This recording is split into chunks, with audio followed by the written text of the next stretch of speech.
यासह नागपूरच्या 11 पोलीस ठाण्याच्या हद्दीत सुद्धा संचारबंदी लागू करण्यात आली आहे। नागपूरच्या राड्या प्रकरणानंतर आता सलग तिसऱ्या दिवशी ही संचारबंदी कायम आहे। नागरिकांनी घराबाहेर न पडण्याचं आवाहन सुद्धा पोलिसांकडून केलं जात आहे आणि याचाच आढावा घेतला आमच्या प्रतिनिधींनी। नागपूरमध्ये पसरलेल्या हिंसाचारावरती पोलिसांनी नियंत्रण मिळवलं असलं तरी देखील या घटनेच्या 2 दिवसानंतर देखील आपल्याला नागपूर शहरात कर्फ्यू जो आहे तो कायम असल्याचं पाहायला मिळत आहे।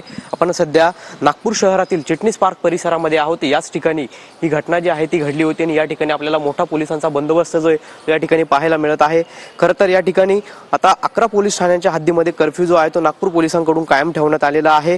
या ठिकाणी QRT असेल, SRPF असेल, त्याचबरोबर स्थानिक पोलीस असतील, यांचे जे पथकं आहेत, यांच्या ज्या कंपन्या आहेत, या ठिकाणी आपल्याला तैनात असल्याचं पाहायला मिळत आहे। अशाच पद्धतीनं पोलिसांच्या ताब्यात असलेले जे आरोपी असतील, त्याचबरोबर सायबर सेल असेल आणि पोलिसांचे जे विविध गुन्हे शाखेचे पथक असतील, यांच्या माध्यमातून आता एकंदरीतच जे आरोपी आहेत त्यांचा शोध घेण्याचं काम जे आहे ते सुरू असल्याचं आपल्याला पाहायला मिळतंय। मात्र नागपूर शहरात 2 दिवसांनंतर देखील संचारबंदी जी आहे ती कायमच आपल्याला पाहायला मिळतंय।